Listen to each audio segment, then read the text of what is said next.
السلام علیکم ورحمۃ اللہ وبرکاتہ۔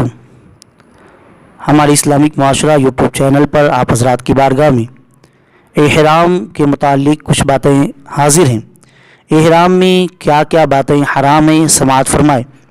مرد کو سلا ہوا کپڑا پہننا، مرد کو سر ڈھانکنا، مرد کو ایسا جوتا پہننا جس سے پاؤں کی ابری ہوئی ہڈی چھپ جائے، خشکی کے جانور کا شکار کرنا، چہرے کو کپڑے سے ایسے ڈھانکنا کہ وہ چہرے کو مس کرے، خوشبودار صابن استعمال کرنا، خوشبو لگانا، خوشبودار چیز الائچی لونگ وغیرہ کھانا، جس جگہ خوشبو لگی ہو اسے چھونا، پھولوں کا ہار پہننا، جسم کے کسی حصے سے بال دور کرنا، ناخن کاٹنا، شہوت کے ساتھ عورت سے جسم مس کرنا، جوا مارنا، فحش گوئی، لڑائی جھگڑا کرنا، یہ ساری باتیں حالت احرام میں حرام ہیں۔ اس لیے محرم یعنی احرام والوں کو چاہیے کہ ان ساری باتوں سے حالت احرام میں بچتا رہے۔